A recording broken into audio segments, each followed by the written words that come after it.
Selamat pagi anak-anak, selamat bertemu kembali. Apa kabar semuanya? Bapak berharap kalian semua dalam keadaan yang sehat walafiat.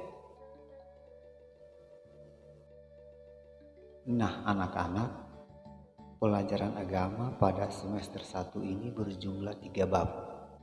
Dari ketiga bab itu pun masih dibagi lagi menjadi beberapa subtema. Pada hari ini kita akan membahas bab 1 poin pertama atau subtema pertama, yakni Aku Citra Allah yang Unik. Kompetensi dasar dari subtema pertama ini adalah 1.1 bersyukur karena dirinya diciptakan sebagai citra Allah. 2.1 adalah percaya diri terhadap keunikan diri sebagai citra Allah. 3.1 memahami keunikan diri sebagai citra Allah. 4.1 melakukan aktivitas, misalnya menyusun doa atau membuat refleksi atau membuat puisi yang mengungkapkan rasa syukur atas dirinya sebagai citra Allah. Lalu indikatornya adalah 1. Menjelaskan arti unik.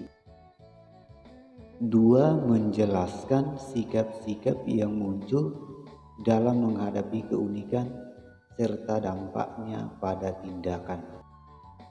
3. Menyusun doa tertulis yang mengungkapkan rasa syukur karena diciptakan Allah unik adanya.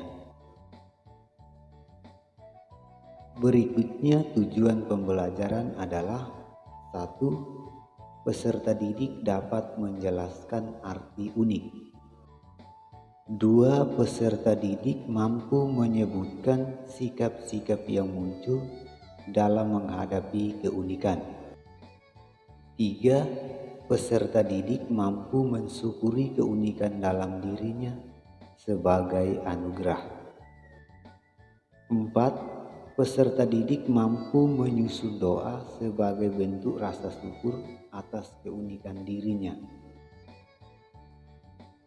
Sekarang mari kita lihat arti dari kata citra dan unik. Citra adalah gambar seperti foto atau lukisan. Sedangkan unik adalah lain daripada yang lain atau tiada duanya.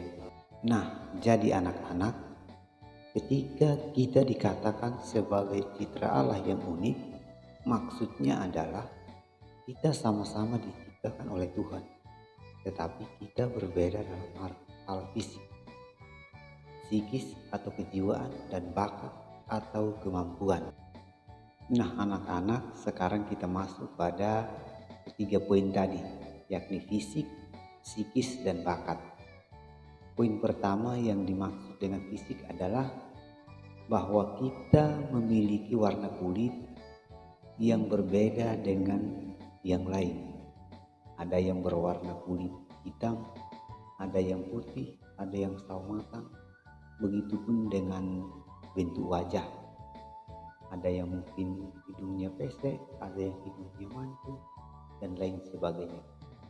Lalu poin kedua berkaitan dengan ini berkaitan dengan sikap dan sifat. Ada yang pemalu, ada yang cerewet, ada yang merasa selalu minder, ada yang humoris, dan lain sebagainya. Yang ketiga berkaitan dengan bakat.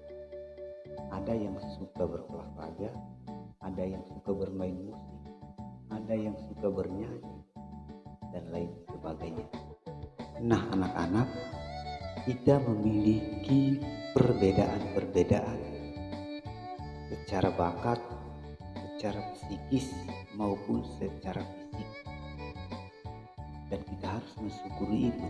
Namun dalam menghadapi keunikan diri sering ditemukan dua sikap. Pertama, ada orang yang selalu bersikap positif. dalam melihat keunikan dirinya, sehingga mereka menerima diri sebagai anugerah. Mereka bangga bahwa dirinya berbeda, sehingga mereka tidak minder dan tidak melakukan tindakan-tindakan yang melawan kehendak Tuhan, serta mampu bergaul dengan siapa saja. Sikap yang kedua adalah orang yang selalu bersikap negatif. Mereka yang kurang menerima keunikan dirinya. Orang seperti ini akan selalu merasa tidak puas dengan keunikan dirinya, sehingga mau melakukan apa saja demi menutupi ketidakpuasan itu. Mereka menganggap bahwa penampilan lebih penting dari segalanya. Nah, anak-anakku, apakah kalian sudah menerima diri apa adanya sebagai anugerah dari Tuhan? Jika anak-anakku sudah menerima diri sebagai anugerah Tuhan, maka kembangkanlah keunikanmu itu dengan kegiatan-kegiatan positif untuk memuji Tuhan dan sesama.